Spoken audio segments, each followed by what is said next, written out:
Hello and welcome to AK Talks Morning Show. I am AK. I'm also the only person in this fucking room, so that doesn't really help. I'll say this first. If you guys want to be a part of this production assistant, production value, production and executive, anything else quality wise, and you want to be a part of this team, I will pay you. I'll pay you $50 every single pod to help gather up current events, help create a studio environment, and help just be around when I do this shit. Cause I feel batshit goddamn fucking crazy every single time because I'm talking to nobody and I expect someone to laugh somewhere inside this talk show. And it's just the word is retarded, but I want to be a little bit more professional, so I say advanced level autism. What I'm doing here is just stupid shit, and somebody doesn't care, and he's watching this now, so it's gonna be fun. What this podcast primarily is about is basically a diary. I don't really keep up with current events. The only thing I've heard of that's pretty current is that Joe Biden's dying from ass cancer right now.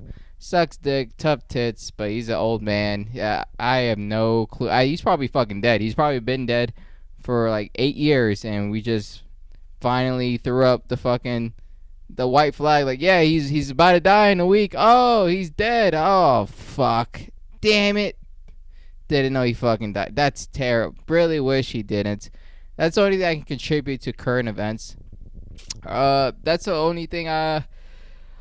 Other podcasts, they do current events, and I can't really keep up with current events because life sucks dick. So it's really hard to keep up with other people's problems when my problems suck right now. That's the issue, and that's probably gonna be the first topic of today. I wrote it down too. I like talking about generally on this podcast is more of a diary portion. I summarize the life that I live, what's going on right now, and my commentary on that shit. That shit really helps. I am staring into a light brighter than my fucking future. Alright, this is comfortable. Okay. So, what I've been doing recently, at least since the last fucking episode that dropped, is I've just been trying to keep up with life. Just leaving for 2 weeks, coming back, and I'm like, dude, I need to catch up. A lot of things I've been trying to do before the last 2 weeks, and when I came back from 2 weeks, it's more of like a reset button. So I had to try to keep up with everything I was doing before and then hold up that intensity that I really wanted. So it was more of a workout regimen, a dietary change, implementing 5 meals a day, even if it's small. Trying to keep a clean and safe environment, this is actually a lot cleaner than what I had before. So it just gives you perspective of how bad it was before. Even though the two bikes are mounted against the wall and my bed is right there too, so it can fall at any moment, but this is still better than what I had before. I have way too many tools. I try to do way too many things, and sometimes, it just gets a lot, so I need to spend a good amount of time just to catch up and then organize things and then prioritize things that I want to do for my own personal benefit and for a business standpoint, what I want to do in the future too. So last week I was just doing that. The whole week I was doing that shit. More just like eating right, making sure I feel good, making sure I can go to work, feel healthy.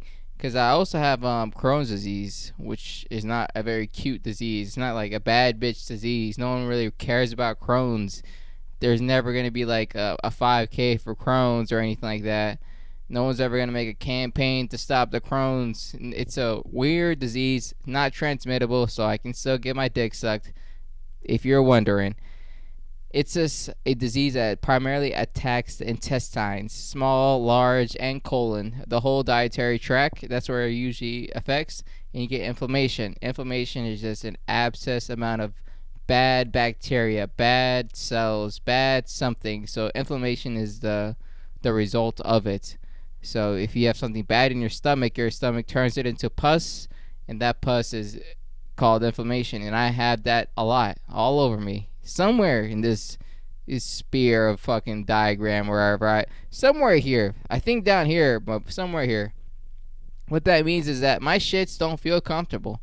They have never felt comfortable since fucking Obama's been elected. I haven't had a comfortable shit in a long fucking time. So The thing is, I usually don't give a fuck, and it doesn't bother me at all. I'll just power through it. You get 4 or 5 shits a day when you have Crohn's, and like it's fine.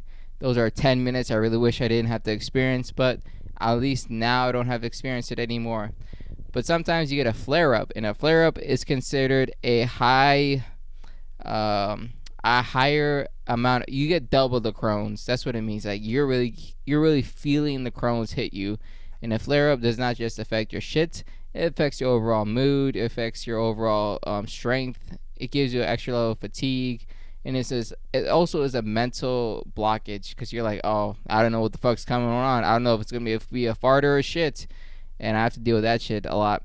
And you get flare ups when you don't take care of your body and if you don't take medication. And I haven't had insurance since fucking 2015, only because I don't want to go to the doctor. It's pretty gay to go to a doctor and take care of yourself. That's a woman's job. A man just cuts wood and then complains about it. That's the only thing a man's job is about health. So yeah, it sometimes bites me on the ass. I got bit by a tick, and the tick reaction kind of did affect my Crohn's. In a sense, my body was like fucking going overload on the abuse. Also, I do smoke and drink, so that doesn't really help. But in the good hand that I'm about to say is that I've been cutting it down a lot. So now I don't vape, I don't smoke until 5, 6 o'clock every single day, which is a pretty big difference between hitting it every single moment of the day and then fucking going through off. For drinking wise, I cut it down. I don't really black out. I haven't blacked out in a while. I mean, 2 weeks. I haven't blacked out in 2 weeks. Only because like I had an opportunity to black out, so I took it. I really don't have that opportunity. I usually am not. I usually don't get a driver who's gonna drive me around and I get fucking hammered and take me back home or take me to a place where I'm safe. I got to blackout like 5, 6 times when I was doing the training and shit for 2 weeks, and it was fun. I got tired of that shit as soon as I came back here, so cut it down a whole bunch more. And I don't. That's the thing about this addiction, quote unquote. Like you don't. I don't really feel it. It doesn't really bother me. Like when I didn't hit the vape, I've been doing it for about 4 days at this point, 4, 5 days at this point. I don't really can't tell. So I just wouldn't hit it, and I just didn't notice at all. I didn't fucking have the urge.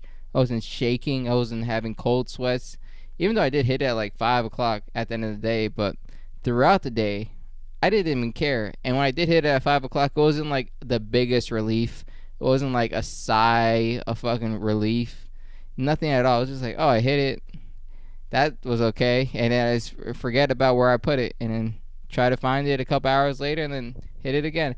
It's not really that detrimental to my well-being. I don't really give a shit about it. And I was surprised. I thought I was knee deep in this fucking nicotine addiction.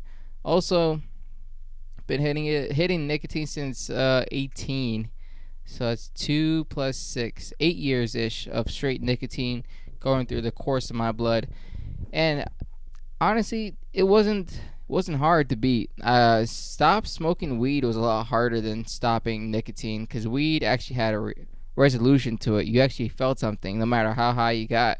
You still felt something, or how much you smoke every single day. I still felt something. A big difference. Nicotine's like, okay, soda is sweet, caffeine keeps you up. Nicotine does the same shit. Like it's just a small amount of bump, and if you really don't really want that shit, you really don't miss it. So it's good, bad at the same time. Also, I also have this theory, like the older I get, the less drugs I'm gonna take. Just like naturally, I just stop enjoying it, and I think I'm falling into that curve. Drinking has been cutting down a lot more. I still drink every day, but it's not like to a point where like I want to get drunk. It's more like, oh, I'm having food, or the day's over. I want to wind down. Let me grab a beer. Grab a beer now. It's not even like beers. It's like I grab a beer now. I know being sober is like a gay man sport and shit too. Most of you guys don't really give a shit about anything I just said right now too, which is fine. I'm the biggest fan of this podcast, and at the end of the day, I really watch everything I say because it gives me like perspective of the way I think and the way I act, and just the mindset of it all. It's a good experiment to do for your own self if you guys want to try it. Just record yourself and then listen to yourself after. Because eventually it's going to be a month turns to six turns to a year. And when you hear yourself talk from a year ago, you're like, God damn, that nigga was stupid. I'm so smart right now. I would never say something stupid like that. And it just happens all over again. It's like, oh, Jesus, you never can be the smart person rewatching whatever you say or whatever you did. There's always, I forgot the word for like post nut clarity awareness of education, but there's a word for that. Retrospect, something in retrospective ideas and stuff. Also been doing comedy one time, did comedy once since the last podcast release. I'll be honest, dude, I bombed the doggone shit out my asshole fucking trying to do comedy for 5 to 6 people. I have not experienced comedy. I don't. I have dog brain, so I only think about things when it's happening. And the feeling of doing comedy for just 6 people was misery in itself. Like God couldn't make a punishment more evil. It was. I wouldn't even say disgusting. It just hurt so much. I was like, ugh, this sucks so much. Anything would be better. Like doing comedy for 6 people made me want to go back to college, like community college and then university. Like it made me want to do that route as soon as I was done. It's terrible. It's a fucking terrible feeling because it was all 5 minutes of new jokes or even 3 minutes. I don't remember how much I did because I didn't even see the light. I hit him with the yeah, this is my last joke, and I did the shittiest joke I can think of. No fucking filler jokes, no old jokes, straight new jokes that I thought of for breaking the spell. I'm like, Jesus Christ, dude, this feels like I committed a crime, at least a misdemeanor somewhere inside the states. Like this is disgusting. I don't know why I did this. I opened up with I don't even have my set with me. I opened up with a joke about graduation and shit. How like all my family members are graduating and graduated and have really good jobs and they're all traveling now, but I chose the route of military. So I was talking about they're talking about how to go to France and Barcelona and Italy and shit like that, and then they asked me where I wanted to go, and I said Kuwait, and they said, what's in Kuwait? I said freedom, we have to defend it. And that didn't get a laugh. And I was like, all right, these next 5 jokes are going to be hell. It did another joke about how politically I am a liar because I'll say whatever I can to end the conversation or to get some pussy. 0. I was like, okay, let's go on. And I ended up with a joke about, it was like a racist joke about how the punchline is nigger rain. That's the punchline of it all. It's a disgusting joke. I understand it, but I had to squeeze it out. The way I do my own comedy, I'll explain to you what greatness sounds like. So I have the idea generally, and then I have to just say it to a group of people. Not funny, it doesn't matter. I just have to say it. And then I'm like, oh, got the evil off. So now let's work on the joke. And sometimes I might get lucky when I'm trying to get the evil off of me, and then the joke works. So I'm like, oh, this could be a joke. This could be something to work with. And I start working with the joke. But I have to just say it first so I can get the evil off, and then I work on the joke. I'm like, maybe if we say it like this, this, and that. And then that's when it starts going to a workshop, a routine of like, we'll try it like this, we'll try it like that. Maybe someone brings it up like that. Maybe it's an idea that I don't want to say, but I think it might be crazy. Shit like that. So yeah, the first step is always fucking hell. Am I gonna do comedy tomorrow? I think so. My little brother, he's finished school, university, he got his degree, and it's pretty tough. It's cool, and he's an unemployed bum who's trying to find some free time, and he wanted to check out a open mic, which he's just gonna see sadness. He's like, oh shit, this is not comedy. This is not funny at all. Why'd they give him 5 minutes? Why did he give her 5? What the fuck? This is scary. And it's just like, there's no way to explain open mic comedy to anybody and like actually give them a good reason to do it, other than like, do you want to do it? Like, really? Go try it out, see what the fuck you think. And if they aren't like laughing at themselves from the result they put on stage or laughing at other people saying how terrible it is, you're never gonna fucking enjoy comedy. I think. I don't know. I'm just making up bullshit too to fill up time. So, take my word for a grain of fucking peppermint or salt, whatever you fucking live by. Um, so yeah, trying to clean up the dry spell and catch up with life. Another thing that's interesting is that I'm 26 years old. I have a future in the military. Maybe I have a future in entrepreneurial, self-starting business. Maybe, and have a future in being homeless. Maybe. So it's all just like an even plane. My contract ends in 2026, December 2026. But also there's a deployment happening in January 2027. So if I resign, I get to go on the deployment. If I don't, who knows? Who the fuck gives a shit? I'm done with my fucking 6 years, so I don't really have to care about it. Also, I'm trying to get into mobile mechanic repairs and pop up comedy spots. Only thing I've moved forward towards that is I'm trying to understand and implement ads on Facebook just to see how it works, see how much money I need to put down, seeing if it really makes a difference in gathering people towards the page and actually having interest in creating a business. Mobile mechanic is a great business. I can say like firsthand experience. I've worked with people who have started their own mobile mechanic business and it's decently successful to a point where like I get impressed. And I'm like, I have a full-time job. I'd rather do what you do. But what you do is a 24-hour gig, so it's not really like an on and off thing. Also, it's an endless opportunity to grow. That's the other part that I like about it. And grow, I mean by double multiplying whatever you make last month to this month. And it makes a big difference. Also, I don't want to I really want to have more time to do comedy. Somebody sent an article about how, like, if you do comedy once a week, you're really just like fucking yourself every single time. You're dry fucking yourself every single time because you're getting no rhythm, getting no flow, you're getting no feedback from your own loop, no feedback loop going. You're going out the bomb every single fucking time, and it's terrible because you never can really grasp the fucking idea of comedy.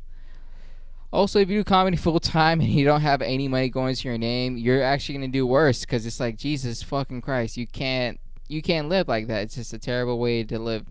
So I'm just trying to find a way to balance it out and plan for the future at the same time because when my contract ends, I'll be 27 years old, going on 28. Yeah, I'll be 27 years old. So I should be.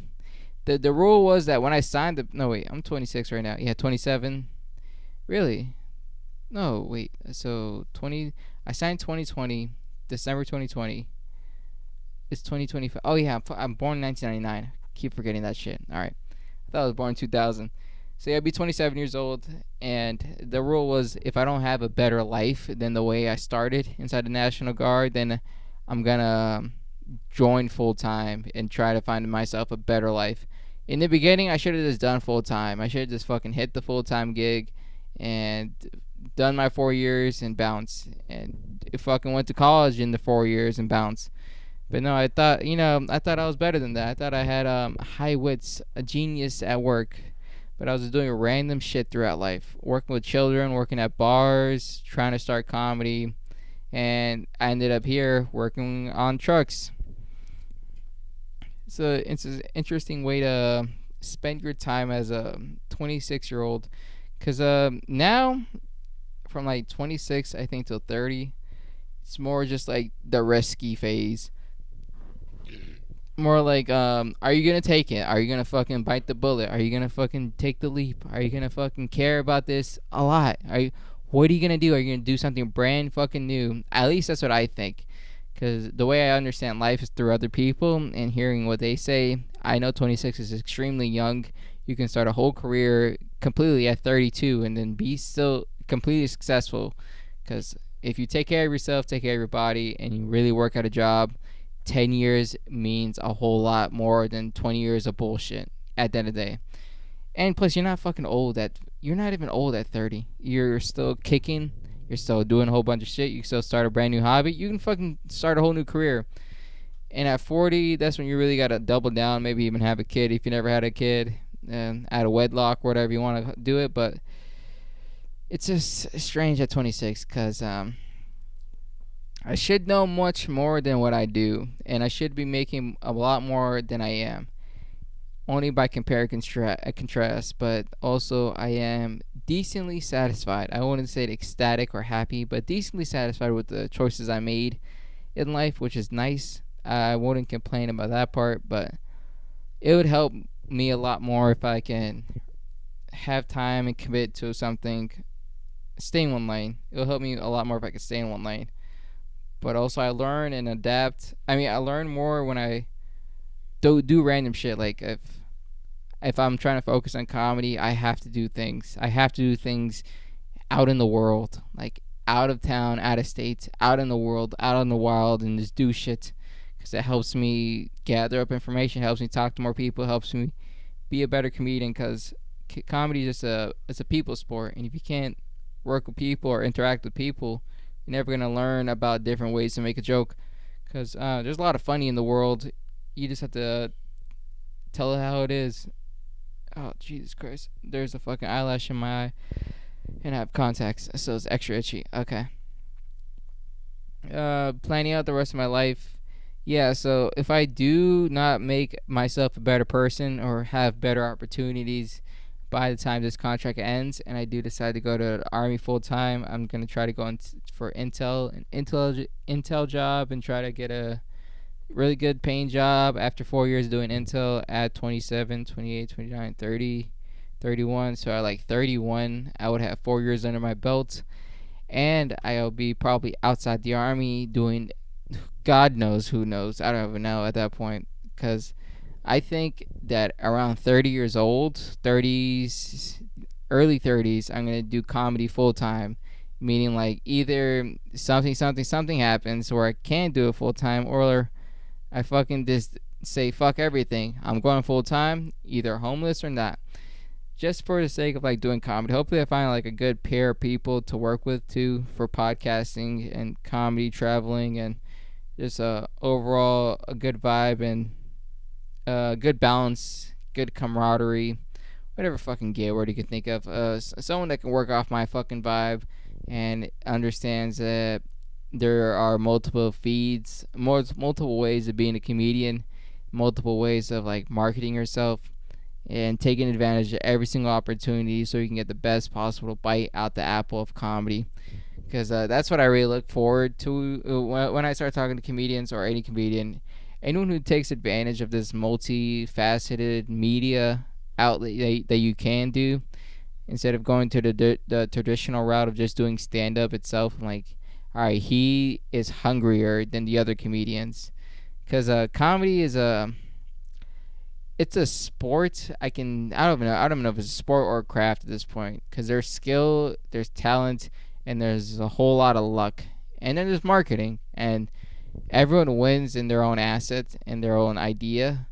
But the way I see comedy, and I'm obviously right because I'm doing a podcast, the way I see comedy is like there's a bunch of people who already found you funny, who already know that you're funny, or there's a bunch of people who will laugh at your jokes. But if you can't find them, if you can't get them to your page, your podcast, your show, you're never going to be a comedian in itself.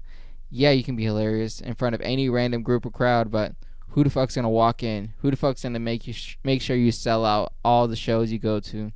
Who's gonna really give you that liability confirmation to whatever club owner that you walk up to? Is like, yeah, I can sell it here in Wisconsin, or I can sell it here in New York. I can sell it here in Miami. Like, they only care about making money, and you only care about bringing in fans to have a great time. So if you can work with him, letting him know like you can always sell out, he'll work with you and always give you dates whenever you're around town. And that tour schedule will look great. That's the idea for me. I want to have a really great tour schedule. It'll be awesome to play really cool clubs and really unique spots and shit like that. But like, if I can't go on tour, I'm not trying to do like a DC tour. I'm trying to travel the East Coast or go across country or even go out of country.